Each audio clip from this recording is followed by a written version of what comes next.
En Russie, les autorités ont enregistré un taux record de contamination par le Covid-19, près de 10 000 nouveaux cas en 24 heures, ce qui porte le total à plus de 124 000 cas officiels.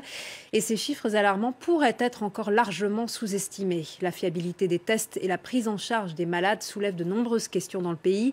Le personnel soignant interrogé par nos correspondants a souhaité rester anonyme. Reportage à Moscou. Fin mars, Pavel Morozov a passé 12 jours dans l'hôpital en face de chez lui. Diagnostiqué d'une double pneumonie, mais pas du coronavirus. J'ai fait 4 tests au total.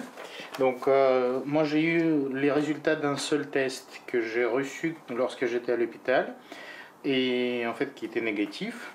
À sa sortie, Pavel a lui-même fait un test payant qui s'est avéré positif. Mais il n'est donc pas entré dans la statistique officielle des cas de Covid-19 en Russie. Et à l'hôpital, il a été traité comme un patient ordinaire. On était 4 dans la chambre. Lui, son lit était le plus proche du mien. Donc il a eu des symptômes de pneumonie. Il est rentré chez lui dans une région. Et une semaine plus tard, il y a sa mère qui est entrée à l'hôpital avec une pneumonie. Des tests peu fiables, mais aussi des problèmes pour isoler les patients dans les dizaines d'hôpitaux moscovites réquisitionnés mais pas conçus pour traiter les maladies infectieuses. Nous avons réussi à joindre par Skype un infirmier bénévole qui travaille dans l'un d'entre eux. Наш корпус – это одна большая красная зараженная грязная зона. Нам выдают один костюм на сутки, но, соответственно, так как у нас шлюзов нет, чтобы выйти покурить, люди проходят в костюмах через подвал, в котором люди переодеваются.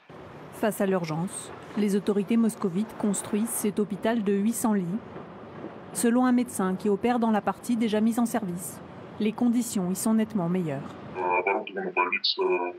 Очень хорошо, то есть я никогда не видел, чтобы в обычном линейном отделении были прикроватные мониторы. Cela sera-t-il suffisant pour endiguer la pandémie dans la capitale russe?